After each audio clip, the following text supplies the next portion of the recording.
Hello everyone, welcome to study tube. NCERT exemplar में हम लोग आगे बढ़ते हैं और करते हैं जीवों में विविधता चैप्टर को। जीवों में विविधता ये क्लास 9th का ही चैप्टर है, बायो का चैप्टर है। एनसीईआरटी बुक के हिसाब से ये चैप्टर नंबर 7 है, लेकिन बायो का ये 3rd चैप्टर है। इसके बाद हम लोग केमिस्ट्री के क्वेश्चंस करेंगे और उसके बाद फिजिक्स के क्वेश्चंस करेंगे। चलिए बढ़ते हैं आगे वीडियो में और करते हैं प्रश्नों को। जो 4 ऑप्शंस दिए गए हैं उसमें से गलत चुनना है। एक कोशिकीय यूकैरियोटिक जीवों को प्रोटिस्टा जगत के अंतर्गत रखा गया है। देखिए, जो 5 जगत वर्गीकरण है उसमें जो पहला जगत है वो है मोनिडा जगत। मोनिडा जगत के अंदर भी एक कोशिकीय जीव है, लेकिन उसमें एक कोशिका के साथ प्रोकैरियोटिक होते हैं। प्रोटिस्टा में भी एक कोशिकीय जीव है, लेकिन यहाँ पर एक कोशिका के साथ यूकैरियोटिक होते हैं, तो ये सही है। विटेकर द्वारा कोशिका संरचना, पोषण के स्रोत एवं प्रक्रिया को ध्यान में रखते हुए जीवों को 5 जगत वर्गीकृत किया गया है। 5 जगत वर्गीकरण आर.एच. विटेकर ने दिया था। इन सारी बातों को ध्यान में रखते हुए उन्होंने 5 जगत वर्गीकरण दिया था, तो ये सही है। मोनिडा जगत एवं प्रोटिस्टा जगत दोनों सपोषी अथवा विषमपोषी हो सकते हैं, तो ये सही है। किंगडम मोनिडा और किंगडम प्रोटिस्टा दोनों में आपको सपोषी जीव भी मिलेंगे और विषमपोषी जीव भी मिलेंगे। हेट्रोट्रॉफ्स भी मिलेंगे और ऑटोट्रॉफ्स भी मिलेंगे। जैसे कि मोनिडा में आपके साइनोबैक्टीरिया आते हैं, है ना। प्रोटिस्टा के अंदर भी कुछ आपको शैवाल मिलते हैं जो कि सपोषी होते हैं, और अमीबा, पैरामीशियम, ये सब विषमपोषी होते हैं। तो दोनों तरह के जीव जो है मिलते हैं दोनों में, किंगडम मोनिडा और प्रोटिस्टा दोनों में। मोनिडा जगत के जीवों में सुस्पष्ट केंद्रक होता है, ये गलत हो जाएगा। आंसर हमारा डी हो जाएगा। सुस्पष्ट केंद्रक जो है ये आपको किंगडम प्रोटिस्टा से स्टार्ट होता है। किंगडम मोनिडा में जो जीव होते हैं वो एक कोश के होते हैं और उनके पास केंद्रक नहीं होता है। केंद्रक के स्थान पर केंद्रकाभ होता है, जिसे हम लोग न्यूक्लियोइड बोलते हैं। कोई वास्तविक केंद्रक नहीं होता है किंगडम मोनिडा के जीवों में। किंगडम मोनिडा के अंदर आते कौन है? बैक्टीरिया ही आते हैं, सारे के सारे तो बैक्टीरिया ही हैं। Archie bacteria, you bacteria, cyanobacteria, mycoplasma, सारे बैक्टीरिया ही हैं। निम्नलिखित में से किसमें जल संवहन के लिए विशिष्ट उत्तक पाए जाते हैं?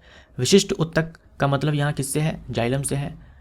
वाटर का ट्रांसपोर्टेशन, वाटर का कंडक्शन तो जाइलम ही करता है। तो थैलोफाइटा में जाइलम नहीं है, ब्रायोफाइटा में नहीं है, टेरिडोफाइटा में है, जिम्नोस्पर्म में है, एंजियोस्पर्म में है। तो हमारा आंसर यहाँ पर सी और डी दोनों हो जाएगा। सी और डी दोनों जो है करेक्ट आंसर है हमारा यहाँ पर। निम्नलिखित में से कौन बीज उत्पन्न करता है? बीज उत्पन्न करने वाले कौन है? जिम्नोस्पर्म और एंजियोस्पर्म। अनावृत बीजी पादप और आवृत बीजी पादप। तो जिम्नोस्पर्म हमारा राइट आंसर हो जाएगा। ये सारे जो हैं ये बीज उत्पन्न नहीं करते हैं, चाहे तो थैलोफाइटा हो, चाहे ब्रायोफाइटा हो, चाहे टेरिडोफाइटा हो। इनमें से कोई भी बीज उत्पन्न नहीं करते हैं। केवल जिम्नोस्पर्म और एंजियोस्पर्म ही होते हैं जो बीज उत्पन्न करते हैं। कौन सी यथार्थ मछली है? यथार्थ मछली का मतलब क्या हुआ? यथार्थ मछली का मतलब वास्तविक मछली, यानी कि ट्रू फिश। True fish. तो जेलीफिश क्या ये वास्तविक मछली है? नहीं। जेलीफिश जो है ये जो फाइलम निडेरिया है, फाइलम निडेरिया का ये जीव है जेलीफिश। फाइलम निडेरिया बोल दो या फिर सिलेंड्रेटा एनिमल किंगडम के अंदर। स्टारफिश जो है ये इकाइनोडर्मेटा जो इकाइनोडर्मेटा फाइलम है। इकाइनो का मतलब होता है कांटा, डर्मेटा का मतलब स्किन होता है, जिसके त्वचा पे कांटे होते हैं। वो सारे जीव आते हैं इकाइनोडर्मेटा में। तो इकाइनोडर्मेटा के अंदर ये स्टारफिश है। डॉग फिश बोल दो या फिर शार्क बोल दो, तो ये आप जानते हो कि ये कॉर्डेटा के ये जीव है। कॉर्डेटा के अंदर जो क्लास है पाइसेज, जिसे हम लोग बोलते हैं मत्स्य है, तो ये वास्तविक मछली है। सी हमारा राइट आंसर हो जाएगा। सिल्वर फिश ये है आर्थ्रोपोडा जो जंतु जगत का सबसे बड़ा संघ है, तो ये उसके जीव हैं। हमारा आंसर यहाँ पर सी हो जाएगा, चाहे शार्क बोल दे, डॉग फिश बोल दे। तो जो वास्तविक मछली होती है वो संघ कॉर्डेटा के अंदर जो वर्ग है, जो क्लास है मत्स्य है ना, मत्स्य है, उसके अंदर आते हैं। बाकी ये सारे देख लो, नाम के अंत में भले ही फिश है, लेकिन ये सारे अलग अलग संघ के हैं, कॉर्डेटा संघ के नहीं हैं। निम्नलिखित में से कौन से प्राणी समुद्रों में पाए जाते हैं? याद रखिएगा समुद्रों में लिखा हुआ है, इस बात पे ध्यान दीजिएगा कि समुद्रों में लिखा हुआ है, जलीय नहीं लिखा हुआ है। तो समुद्रों में पाए जाने वाले जीव जो स्पेशली समुद्री ही हैं वो है इकाइनोडर्मेटा। देखिए, जलीय जीव तो पोड़ीफेरा भी है, इकाइनोडर्मेटा भी है ना। ये आपके मछलियाँ भी होती हैं जल में, लेकिन समुद्री जल में ही वो पाए जाते हैं, वो जीव हैं इकाइनोडर्मेटा के। तो बी हमारा राइट आंसर हो जाएगा। इकाइनोडर्मेटा में जैसे कि समुद्री खीरा, सी कुकम्बर, समुद्री खीरा, उसके बाद सी अर्चिन, समुद्री अर्चिन, इसमें सी स्टार, फिदर स्टार,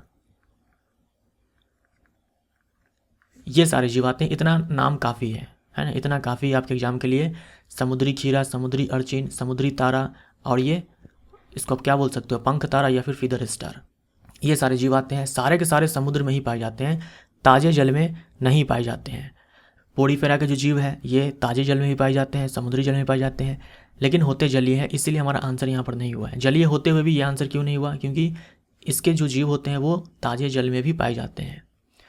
मोलस्का के जो जीव होते हैं वो आपके जल में भी हो सकते हैं और ज़मीन पर भी हो सकते हैं, ज़्यादातर तो जलीय ही होते हैं। और जो मत्स्य वर्ग हैं, जो मछलियाँ हैं, जल में रहती है लेकिन समुद्र में भी रहती है और ताज़े जल में भी रहती है, तो ये भी आंसर हमारा नहीं होता। इकाइनोडर्मेटा जो जलीय है लेकिन समुद्री जल में रहते हैं। निम्नलिखित में से किसमें खुला परिसंचरण तंत्र पाया जाता है? खुला परिसंचरण तंत्र यानी कि ओपन सर्कुलेटरी सिस्टम। जैसे हमारे अंदर क्लोज्ड सर्कुलेटरी सिस्टम है, क्यों? क्योंकि हमारे अंदर जो ब्लड है वो ब्लड वेसल्स के अंदर, जो रुधिर है वो रक्त वाहिनी के अंदर, रुधिर वाहिनी के अंदर बहता है। लेकिन कुछ जीव ऐसे हैं जिसके अंदर जो है रक्त किसी रक्त वाहिनी के अंदर नहीं बहता, तो उनमें है आर्थ्रोपोडा एंड मोलस्का, है ना। आर्थ्रोपोडा एंड मोलस्का के जो जीव होते हैं इनमें खुला परिसंचरण तंत्र होता है, तो 1 और 2 हमारा राइट आंसर हो जाएगा। मोलस्का के ही अंदर आपके ये आते हैं ना, ऑक्टोपस, स्नेल्स, जिसे हम लोग घोंगा बोलते हैं। वह कौन सा समूह है जिसके प्राणियों की प्रगुहा रुधिर से भरी होती है? प्रगुहा बोले तो सीलोम, सीलोम, तो ये है आर्थ्रोपोडा। आर्थ्रोपोडा जंतु जगत का जो है सबसे बड़ा फाइलम है, जंतु जगत का सबसे बड़ा संघ है। आर्थ्रोपोडा का मतलब होता है जॉइंटेड लेग्स, जॉइंटेड लेग्स इसको बोलते हैं हिंदी में संधिपाद। संधिपाद यानी कि जुड़े हुए पैर, जॉइंटेड लेग्स जुड़े हुए पैर। तो आर्थ्रोपोडा के जो जीव होते हैं उनकी जो प्रगुहा होती है, सिलोम होती है या फिर देह गुहा होती है, रुधिर से भरी होती है।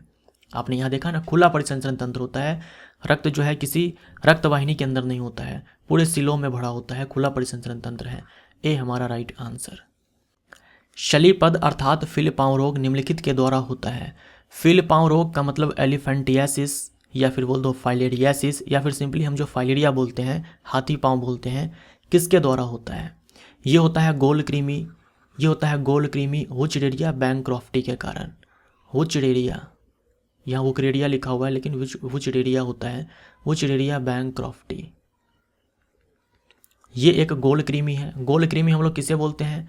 जो फाइलम निमेटोडा के जीव होते हैं, फाइलम निमेटोडा, फाइलम निमेटोडा के जो जीव होते हैं उसे हम लोग गोल कृमि बोलते हैं। उसी में से एक जीव है वुचरेरिया बैंक्रॉफ्टी जो कि फाइलेरिया बीमारी करता है।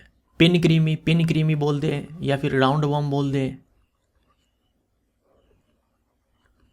ये आपके होते हैं निमेटोडा, जो मैंने यहाँ पे लिखा हुआ है। एस्कैरिस नाम सुना होगा आपने, स्कैरिस, स्कैरिक्स जो गोल कृमि है, स्कैरिस जो गोल कृमि है ये आंतों में होता है, मनुष्य के आंत में। मनुष्य के आंत में ये परजीवी है, ऐसा नहीं है कि हम सबके आंत में होगा। जो इन्फेक्टेड होगा, जिसके अंदर किसी भी तरीके से अगर किसी के बॉडी में इस स्कैरिस का एग पहुँच जाता है तो वो छोटी आंत को अपना घर बनाता है। तो छोटी आंत के अंदर, मनुष्यों में छोटी आंत के अंदर ये परजीवी है स्कैरिस, ये भी गोल कृमि है। प्लेनेरिया एंड यकृत प्रनाभ कृमि जिसे हम लोग लिवर फ्लूक बोलते हैं, ये आपके हैं फ्लैट वर्म्स। फ्लैट वर्म्स मतलब चपटे कृमि, चपटे कृमि है। फाइलम प्लेटीहेल्मिन्थस के जीव को हम लोग चपटा कृमि बोलते हैं। फाइलम प्लेटीहेल्मिन्थस के जो जीव होते हैं उसे हम लोग चपटे कृमि बोलते हैं, फाइलम प्लेटीहेल्मिन्थस। कशेरुकियों का निम्नलिखित में से कौन सा सबसे महत्वपूर्ण अथवा सामान्य लक्षण है? सबसे महत्वपूर्ण अथवा सामान्य लक्षण है।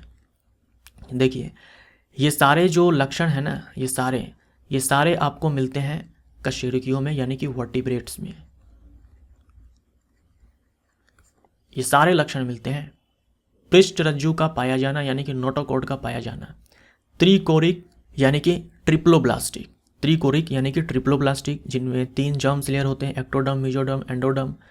क्लोम कोस्ट का पाया जाना, गिल पाउचेज का पाया जाना, देह गुहा का पाया जाना यानी कि सिलोमेट होना, सिलोम का पाया जाना, ये सारे जो होते हैं एक कशेरुकी के अंदर ये सारे लक्षण पाए जाते हैं।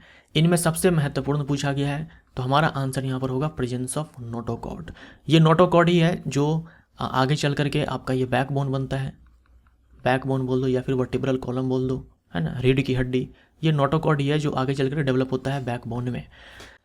निम्नलिखित में से किसमें शल्क होते हैं? शल्क बोले तो स्केल्स, स्केल्स तो ये है पीसीज, पीसीज यानी कि मछलियाँ, है ना। तो मछलियाँ, जो मछलियाँ होती हैं आपने देखा होगा, जैसे आप घरों में लाते हो मछली को बनाने के लिए, तो सबसे पहले मछली को काटने से पहले उसके ऊपर से शल्क को हटाया जाता है, रगड़ रगड़ के किसी चीज़ से शल्क को हटाया जाता है।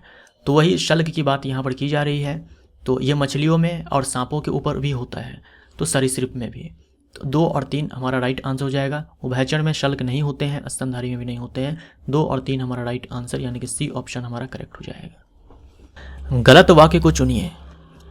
एवीज वर्ग के पक्षी समतापी, अंडे देने वाले तथा हृदय में 4 कक्ष वाले होते हैं। एवीज वर्ग बोले तो जो कोडेटा संघ है उसमें जो क्लास है एवीज, जिसमें कि बर्ड्स आते हैं, उनके बारे में ही बात की जा रही है। तो जो बर्ड्स होते हैं वो समतापी होते हैं, यानी कि वार्म ब्लडेड होते हैं। समतापी हम बोलते हैं गर्म खून वाले को। तो समतापी जैसे कि स्तनधारी हम लोग समतापी हैं, या फिर बोल दो गर्म खून वाले हैं। पक्षियाँ जो होती है वो भी गर्म खून वाली होती है, तो उसे भी आप समतापी बोल सकते हो। समतापी मतलब वातावरण के हिसाब से हमारे बॉडी का टेम्परेचर चेंज नहीं होता है। बाहरी वातावरण गर्म हो चाहे ठंडा हो, फिर भी हमारा जो इंटरनल बॉडी टेम्परेचर है वो एक कांस्टेंट लेवल पर ही होता है। तो जो पक्षियाँ होती है वो गर्म खून वाली होती है, समतापी होती है, अंडे देने वाले होते हैं, सही है। हृदय में 4 कक्ष होते हैं, तो सही है। स्तनधारी में भी 4 कक्ष होते हैं हृदय में, और पक्षियों के हृदय में भी 4 कक्ष होते हैं। ये स्टेटमेंट बिल्कुल सही है। एवीज वर्ग के पक्षियों का शरीर परों से ढका होता है, आप जानते ही हो। इनके अग्रपाद रूपांतरित होकर पंख बनाते हैं। हम लोगों का जो अग्रपाद है वो रूपांतरित होकर के हमारा हाथ हो चुका है, हाथ बन चुका है। पक्षियों में जो अग्रपाद है वो रूपांतरित होकर के पंख बनते हैं, सही है। और फेफड़ों के द्वारा सांस लेते हैं जैसे कि हम लोग लेते हैं, ये स्टेटमेंट भी सही है। मछलियाँ, उभयचर, सरीसृप सभी अंडे देने वाले होते हैं, तो ये भी सही है। स्तनधारी वर्ग के प्राणी सदैव जरायुज यानी कि बच्चे को जन्म देते हैं, तो ये गलत हो जाएगा। 2 स्तनधारी के नाम याद रखने हैं जो बच्चे को जन्म नहीं देते हैं, अंडे देते हैं, एकिडना और डक बिल्ड प्लेटिपस।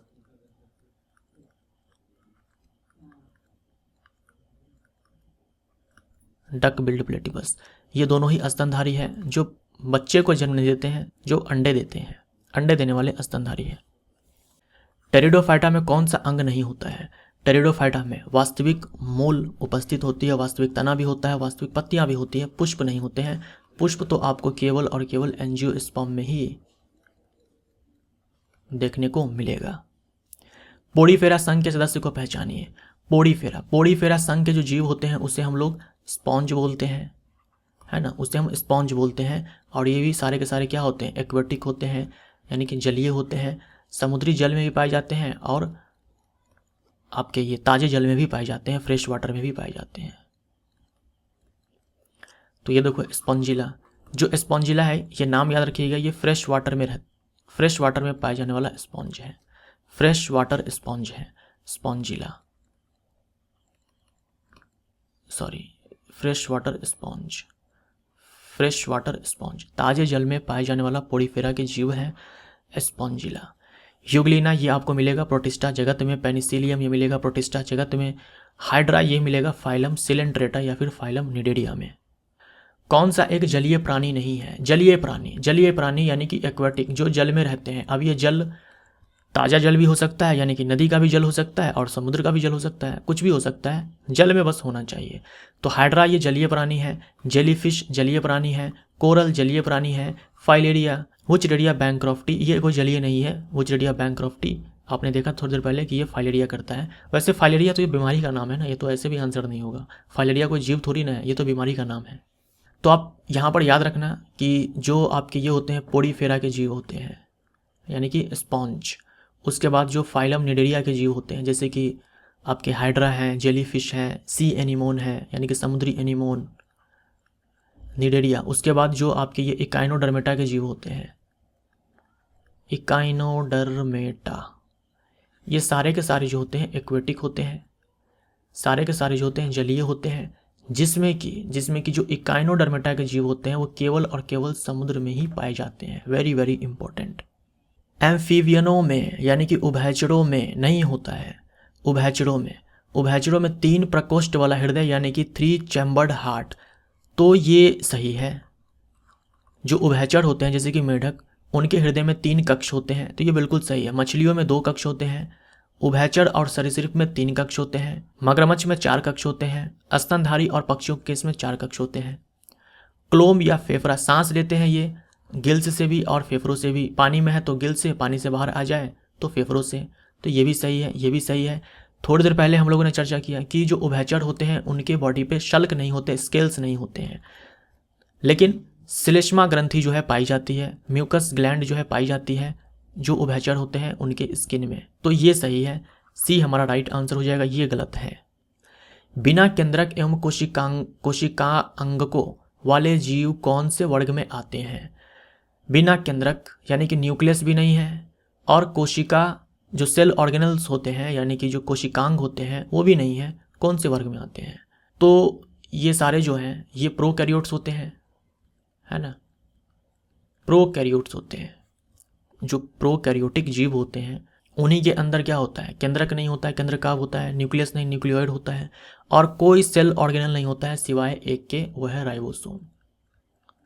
जो प्रोकैरियोट्स होते हैं उनमें केवल और केवल राइबोसोम होता है, बाकी कुछ नहीं। माइटोकॉन्ड्रिया नहीं, गोल्जी कॉम्प्लेक्स नहीं, एंडोप्लाज्मिक रेटिकुलम नहीं, कुछ नहीं, केवल राइबोसोम, और ना ही वास्तविक केंद्रक होता है।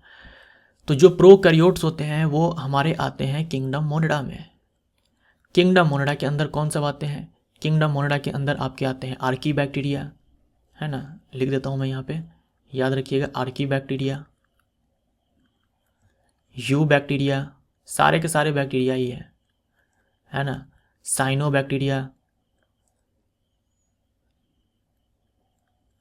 बैक्टीरिया जिसे हम लोग क्या बोलते हैं, ब्लू ग्रीन एल्गी, आपके ये माइकोप्लाज्मा, भले ही नाम अलग अलग है लेकिन है सारे के सारे बैक्टीरिया ही, सारे के सारे बैक्टीरिया ही है।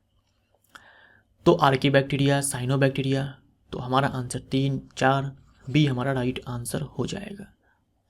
निम्नलिखित में कौन सा सजीवों के वर्गीकरण के लिए लक्षण मापदंड नहीं है? मतलब इनमें से कौन सा एक क्राइटेरिया नहीं है सजीवों के वर्गीकरण के लिए, लिविंग ऑर्गेनिजम्स के क्लासिफिकेशन के लिए? तो जीवों की देह संरचना हम लोग बोलते हैं ना, द्विपार्श्व सममित, अड़ीय सममित, यानी कि रेडियल सिमेट्री, बाइलेटरल सिमेट्री, या फिर कोई सिमेट्री नहीं है, तो वो जीवों की देह रचना है। अकेले अपना भोजन बनाने की सामर्थ्य यानी कि सपोषी है, परपोषी है, तो ये भी हो जाएगा। झिल्ली युक्त केंद्रक एवं कोशिकांग, बिल्कुल भाई, किसके पास न्यूक्लियस है, किसके पास नहीं है? जिनके पास झिल्ली युक्त केंद्रक नहीं है, कोशिकांग नहीं है, उसके लिए हम लोगों ने मोनिडा जगत बनाया, बाकी सब के लिए हम लोगों ने प्रोटिस्टा जगत बनाया, पादप जगत, जंतु जगत, कवक जगत, ये सारे बनाए। तो ये सारे तो हैं। पादप की ऊंचाई, प्लांट के हाइट से कोई मतलब नहीं है, तो डी हमारा राइट आंसर हो जाएगा। ये कोई क्राइटेरिया नहीं था 5 जगत वर्गीकरण देने के लिए। प्रोटोकॉर्डेटा का जो विशिष्ट लक्षण नहीं है, प्रोटोकॉर्डेटा, जो प्रोटोकॉर्डेटा होते हैं उनके अंदर नोटोकॉर्ड उपस्थित उनके जीवन काल में कभी न कभी किसी स्टेज पर जरूर होता है, तो ये सही है, ये लक्षण है। द्विपार्श्व सममित एवं प्रगुहा यानी बाइलेटरल सिमेट्री एंड सिलोम, ये दोनों होते हैं। परिसंचारी तंत्र का होना यानी कि सर्कुलेटरी सिस्टम का होना, तो ये सही है। संधिपाद मैंने आपसे कहा इसका मतलब होता है इंग्लिश में ज्वाइंटेड लेग्स, जो कि आपको देखने को मिलता है आर्थ्रोपोडा में। तो ये आर्थ्रोपोडा के जीव जो होते हैं उनके लक्षण है ये। प्रोटोकॉर्डेटा के 3 जीव हैं जिनके नाम जो है आप याद रखिए। एक है एम्फियोक्सस,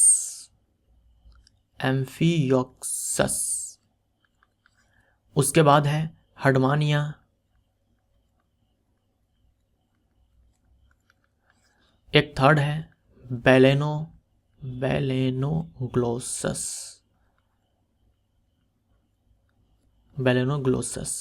SSUS, स्पेलिंग मिस्टेक तो माफ करिएगा। सी हमारा राइट आंसर। इकाइनोडर्मेटा के जो जीव होते हैं वो केवल समुद्र में पाए जाते हैं। इनका चलन अंग है यानी कि लोकोमोटरी ऑर्गन है, तो ये है नालपाद। नालपाद यानी कि ट्यूब फीट, इनके अंदर वाटर कैनाल सिस्टम पाया जाता है ना। ट्यूब फीट हमारा राइट आंसर हो जाएगा। संधिपाद आपने किस में देखा? आर्थ्रोपोडा में। कोरल क्या होते हैं, यानी कि प्रवाल क्या होते हैं? प्रवाल ठोस आधार से चिपके रहने वाले पोड़ीफेरा संघ के प्राणी हैं।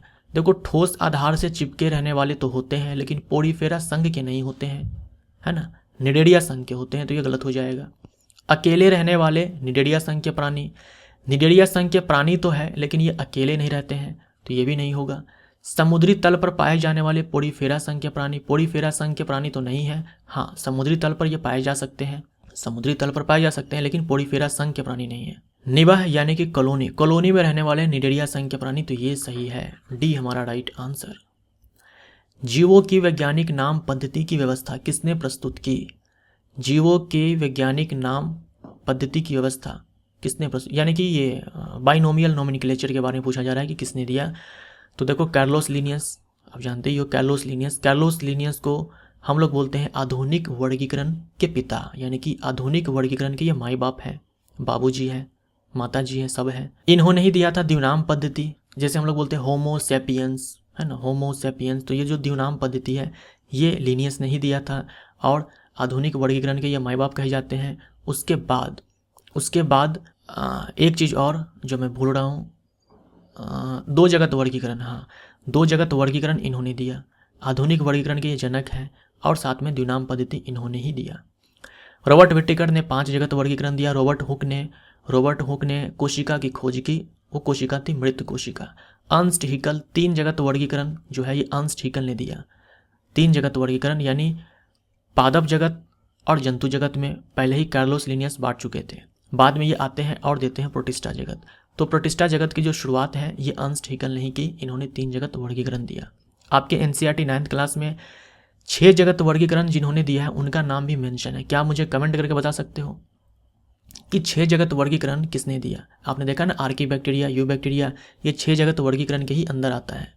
तो आप मुझे बताओ कि 6 जगत वर्गीकरण देने वाले वैज्ञानिक कौन हैं? याद रखिएगा, एनसीईआरटी क्लास 9th में ये नाम मेंशन है।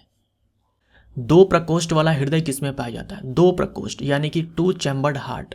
2 चैम्बर्ड हार्ट, मछलियों में 2 कक्ष वाला हृदय होता है। आ जाओ आप इसमें, जो आपके ये रेप्टाइल्स होते हैं, सरीसृप में 3 कक्ष वाला हृदय होता है। जो मगरमच्छ है ये भी सरीसृप ही है, लेकिन ये अपवाद है, इसमें 4 कक्ष होता है, हृदय के अंदर 4 कक्ष। हम लोग बोलते हैं ना अपने हृदय में ऐसे, ये हमारा ये राइट ऑरिकल, राइट वेंट्रिकल, यानी कि दायां आलिंद, दायां निलय, उसके बाद बायां आलिंद और बायां निलय, ये 4 कक्ष हो गए, 1 2 3 4। ऐसे ही जो है पक्षी के केस में भी 4 कक्ष होते हैं, उभयचर के केस में 3 कक्ष होते हैं। तो ये इंपॉर्टेंट है, आपको याद होगा 2018 में कितने सारे सवाल पूछे गए थे यहाँ से। इस बार तो आई थिंक आया नहीं है मेरे ख्याल से, लेकिन पूछे जा सकते हैं, याद रखिएगा, ठीक है। कि मछलियों में 2 कक्ष होते हैं, मछलियों के हृदय में 2 कक्ष होते हैं। सरीसृप और उभयचर के हृदय में 3 कक्ष होते हैं, लेकिन अपवाद है एक मगरमच्छ जो कि सरीसृप है, लेकिन इनके हृदय में 4 कक्ष होते हैं। पक्षियों में और स्तनधारी में 4 कक्ष होते हैं। हमारा आंसर यहाँ पर क्या हो जाएगा? मछली में, बी हमारा राइट आंसर।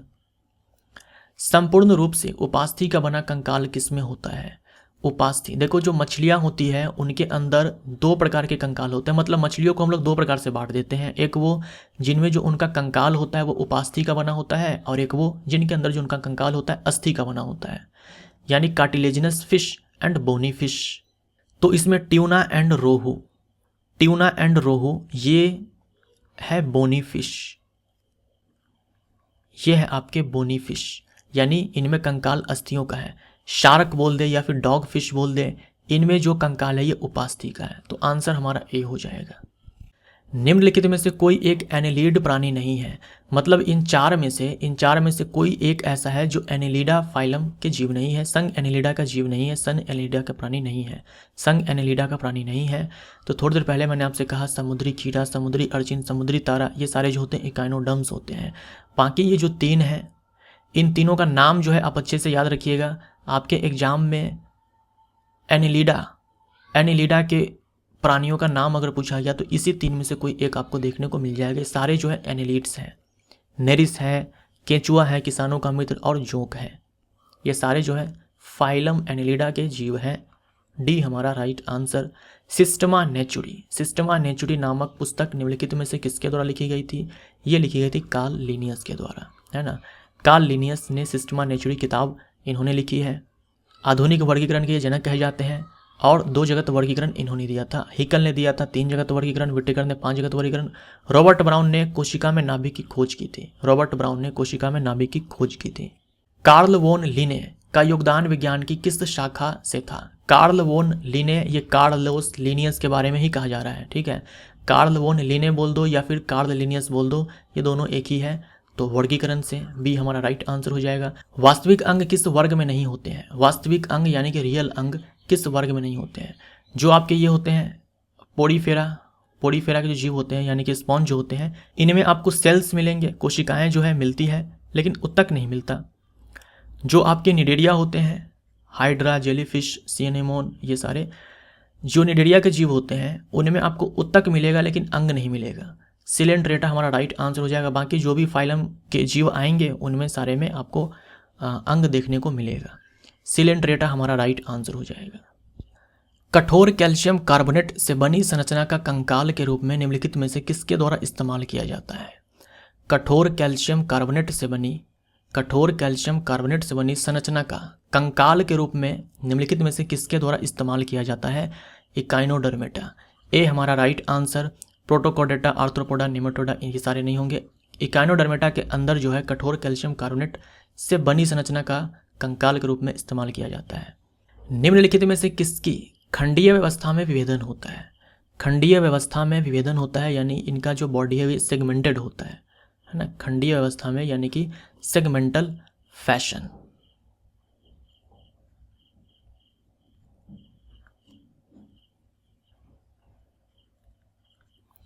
सीधा सा मतलब है इनमें से किसका जो बॉडी है वो सेगमेंटेड होता है। तो यहाँ पर देख लो आप, जो एनेलिडा होते हैं, एनेलिडा के जो जीव होते हैं, उसके बाद जो आर्थ्रोपोडा के जीव होते हैं और कॉर्डेटा के जो जीव होते हैं, इनके जो जीव होते हैं उनके अंदर बॉडी सेगमेंटेड होती है यानी कि खंडीय होती है। खंडीय अवस्था इन सब के अंदर पाए जाते हैं। तो इनमें देख लो कौन है जो इनमें से है। तो जोंक आपने अभी देखा ना, फाइलम एनेलिडा, जोंक, नेरिस एंड केंचुआ। ए हमारा राइट आंसर। बाकी जो स्टारफिश है, घोंगा मोलस्क है, स्कैरिस आपने देखा, ये निमेटोड है, तो ये सारे नहीं होंगे, है ना, ये सारे नहीं होंगे। आंसर हमारा ए हो जाएगा। वर्गीकीय पद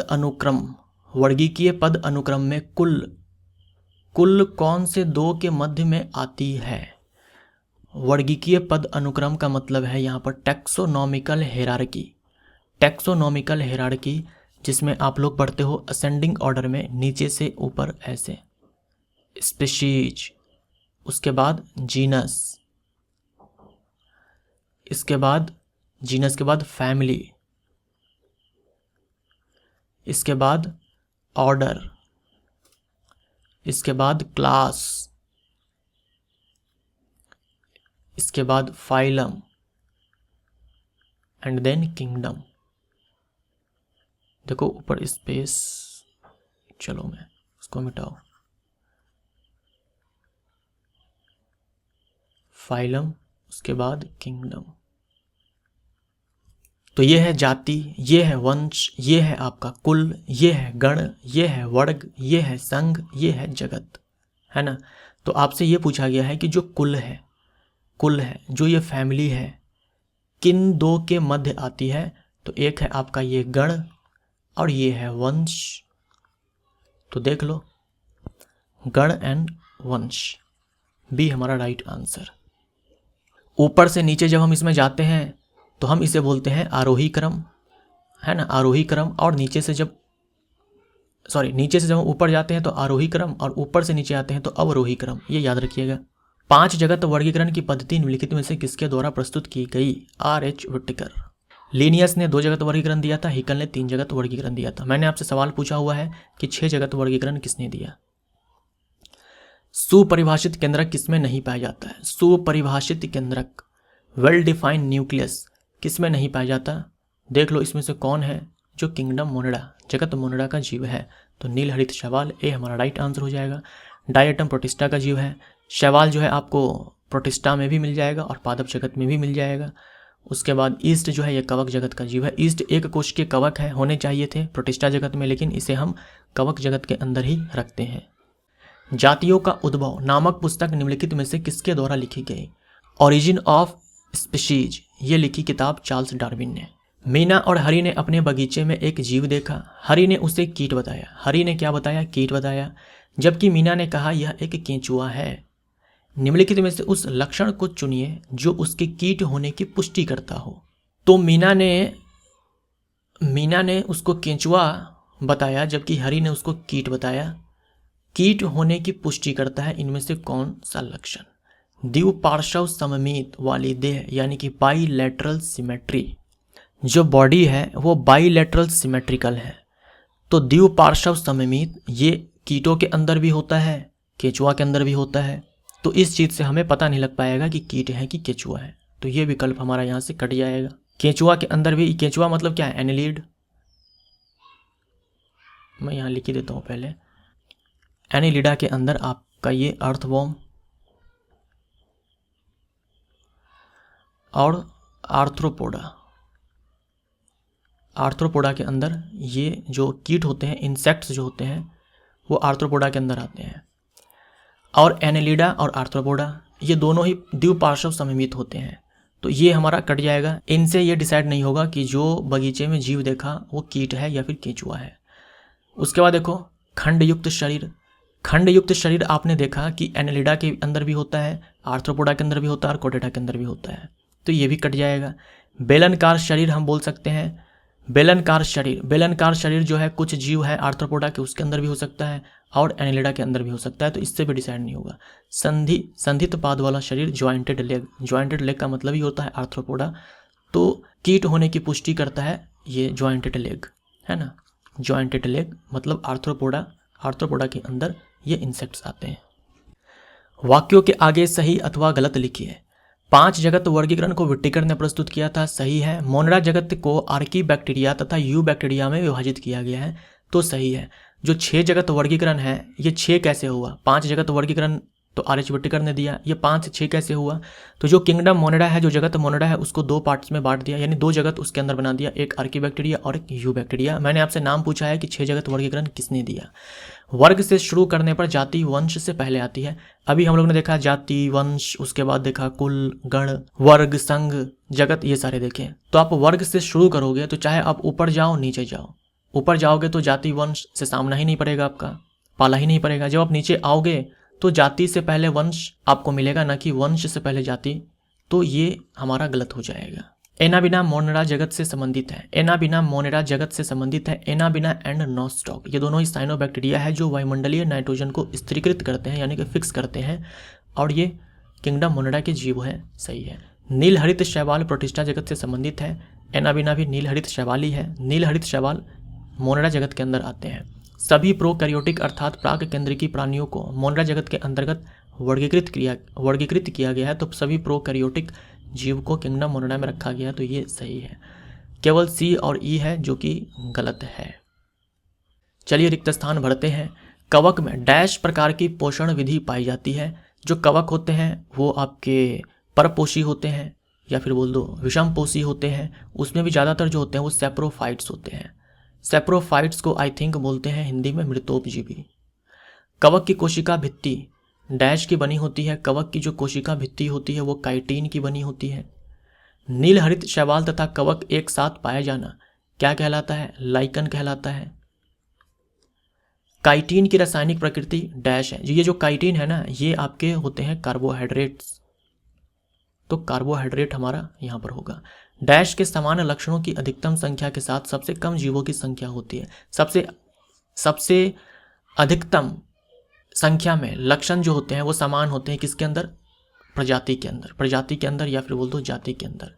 फिर आप जाति से वंश में जाओगे तो ये जो समान लक्षणों की संख्या है ये घटती चली जाएगी, है ना।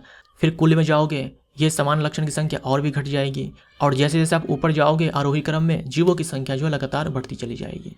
जाति में आओगे तो समान लक्षणों की संख्या सबसे अधिक आपको मिलने वाली है, जबकि जीवों की संख्या इसमें कम होती है। तना, मूल एवं पत्ती में स्पष्ट रूप से विभेदित न होने वाले पादपों को डैश में रखा गया है। तना, मूल, पत्ती में स्पष्ट रूप से विभेदित न होने वाले पादपों को थैलोफाइटा में रखा गया है। थैलोफाइटा। डैश को पादप जगत के जल स्थलचर यानी कि उभयचर कहा गया है। तो ये कौन है? ब्रायोफाइट्स। ब्रायोफाइट्स। आपको चना, गेहूं, चावल, लौकी, मक्का और मटर के बीज दिए गए हैं। इन्हें एक बीजपत्री तथा द्विबीजपत्री को वर्गीकृत कीजिए। तो एक काम करते हैं, हम लोग एक बीजपत्री पादप को मार्क करते हैं यहाँ पर। एक बीजपत्री पादप, तो जो आपके ये चावल होते हैं, जो गेहूं होते हैं, एक बीजपत्री होते हैं। जो मक्का है ये भी एक बीजपत्री है। कई सारे हैं, ऑनियन है यानी कि प्याज है, लहसुन है। उसके बाद जो आपके ये ग्रास होते हैं, घास होते हैं, या आपको ये बैम्बू बोल दे, बांस बोल दे। उसके बाद केला, उसके बाद गन्ना, शुगर केन, नारियल, कोकोनट, ये सारे एक बीजपत्री पादप है। बाकी इसमें जो बच गया वो द्विबीजपत्री है। मिलान करते हैं यहाँ पर। अनावृत बीज, अनावृत बीज यानी कि एंजियोस्पर्म है ना, सॉरी माफ करिएगा, एंजियोस्पर्म नहीं, अनावृत बीज मतलब जिम्नोस्पर्म। तो जिम्नोस्पर्म हो जाएगा यहाँ पर 2। आवृत बीज यानी कि एंजियोस्पर्म, यहाँ पर 1। कशाब यानी कि फ्लैजला, फ्लैजला ये आपको देखने को मिलेगा यूग्लिना के अंदर। यूग्लिना जो है ये जंतु और पादप के बीच की संयोजक कड़ी है। यूग्लिना ये प्रोटिस्टा जगत के अंदर मिलेगा, इनके पास फ्लैजला होता है। तो ये 4 इसके साथ। मार्केंशिया,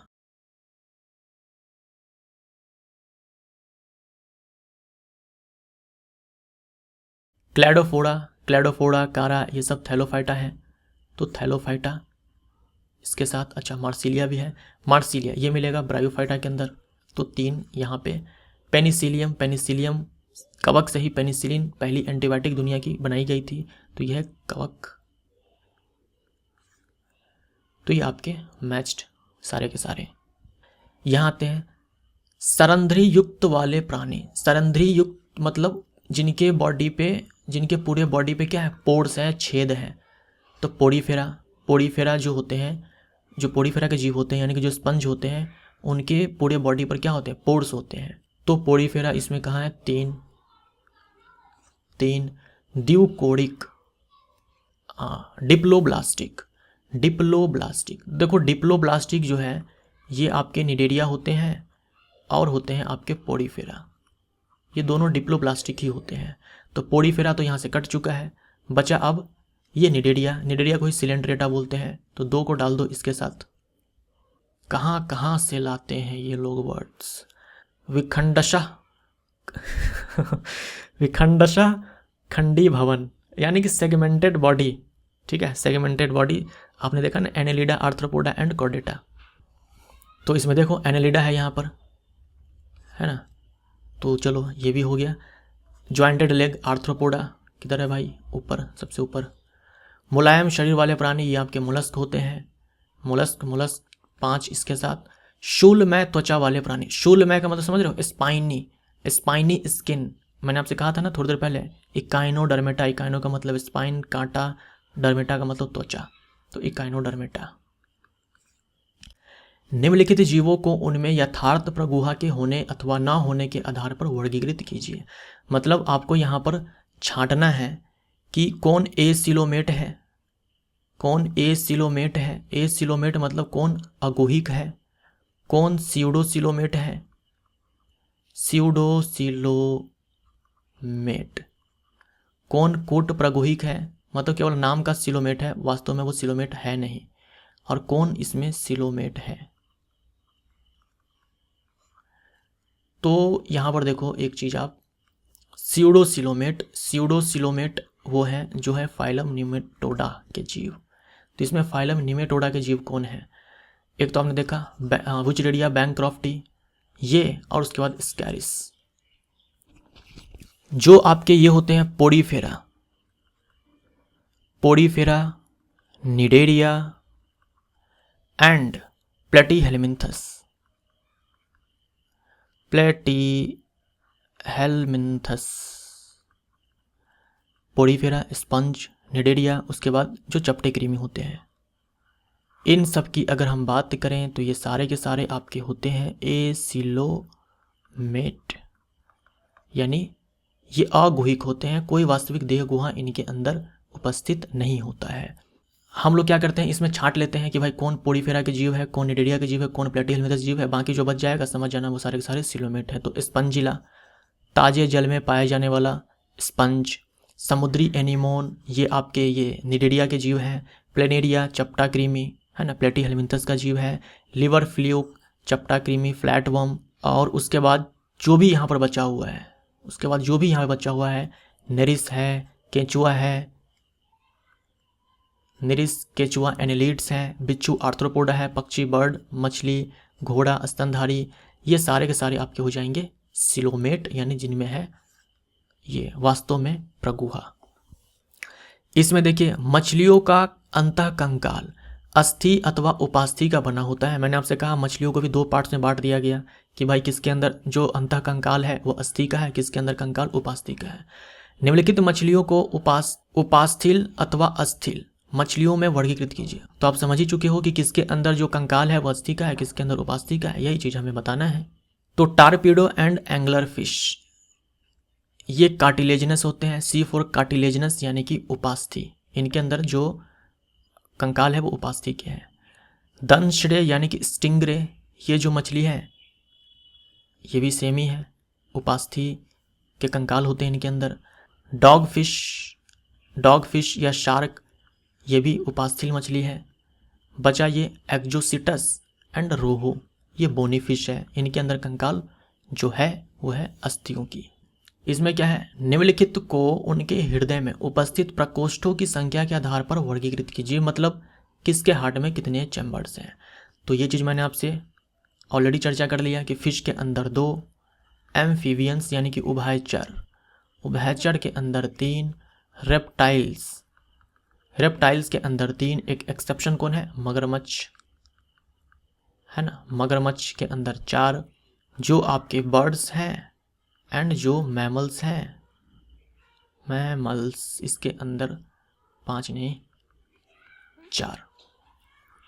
तो आप छांटो इसमें से कौन क्या है। रोहू मछली है, ये दोनों मछलियां हैं तो इनके हार्ट में 2 चैम्बर्स। मेढक सैलमेंडर, ये दोनों जो है उभयचर है तो इसके हार्ट में 3 चैम्बर्स। उड़न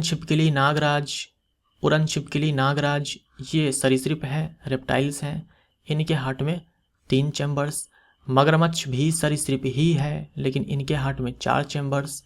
शुतुरमुर्ग एंड कबूतर, ये है पक्षी तो इनके हार्ट में 4 चैम्बर्स। चमगादड़ एंड व्हेल, इनके हार्ट में भी 4 चैम्बर्स।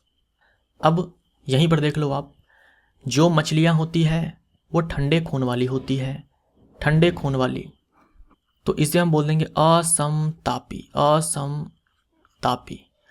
जो उभयचर होते हैं वो भी असमतापी होते हैं, असमतापी यानी कि असमतापी मतलब समझ जाना, ठंडे खून वाले होते हैं ये। जो सरीसृप होते हैं वो भी असमतापी होते हैं। जो आपके ये पक्षी होते हैं वो समतापी होते हैं यानी कि गर्म खून वाले होते हैं। जो स्तनधारी होते हैं वो भी समतापी होते हैं यानी कि गर्म खून वाले होते हैं। समतापी यानी कि वातावरण का टेम्परेचर कुछ भी हो, हमारे इंटरनल बॉडी का टेम्परेचर वही रहता है। और असमतापी में क्या होता है, वातावरण का टेम्परेचर चेंज होगा तो उसके इंटरनल बॉडी का टेम्परेचर भी चेंज हो जाता है। तो 43 नंबर क्वेश्चन में जो है आपको यही बताना है कि कौन असमतापी प्राणी है और कौन समतापी प्राणी है ना। तो शुतुरमुर्ग, कबूतर, चमगादड़, व्हेल, ये सारे जो हैं आपके समतापी है यानी कि गर्म खून वाले हैं। बाकी सारे जो भी इसमें है सारे के सारे असमतापी है यानी कि ठंडे खून वाले हैं। अंडे देने वाले 2 स्तनधारी के नाम मैंने आपसे ऑलरेडी कह दिया हुआ है कि एक है एकिडना, दूसरा है डक बिल्ड प्लेटिपस। चलो एक बार और लिख ही देता हूँ। एकिडना, उसके बाद डक बिल्ड प्लेटिपस। रिक्त स्थान भरते हैं। सजीवों के लिए 5 जगत वर्गीकरण की पद्धति डैश के द्वारा दी गई। R.H. विटेकर। वर्गीकरण की आधारभूत छोटी इकाई है जाति। प्रोकैरियोटिक जीवों को डैश संघ के अंतर्गत रखा गया है किंगडम मोनेडा। पैरामीशियम को इसके डैश होने के कारण प्रोटिस्टा जगत में रखा गया है क्योंकि यह है यूनिसेलुलर, एक कोशिकीय है ना, क्योंकि ये एक कोशिकीय है, साथ में ये क्या है, यूकैरियोटिक है, इसलिए प्रोटिस्टा के अंदर रखा गया है। कवक में डैश नहीं होता, कवक में क्लोरोफिल नहीं होता, कवक में आपके ये क्लोरोफिल नहीं होता। नामक कवक को आप बिना सूक्ष्मदर्शी के देख सकते हैं। मतलब आपको क्या करना है, यहाँ पर एक कवक का नाम बताना है जिसे आप बिना सूक्ष्मदर्शी के ही देख सकते हैं। तो जो कवक आप खाते हो, मशरूम। ब्रेड बनाने में सामान्य कवक ईस्ट का इस्तेमाल होता है। ईस्ट बोले तो खमीर, है ना, ईस्ट, ये एक कोशिकीय कवक है। शैवाल एवं कवक के परस्पर सहजीवी सहवास को हम क्या बोलते हैं, लाइकन बोलते हैं।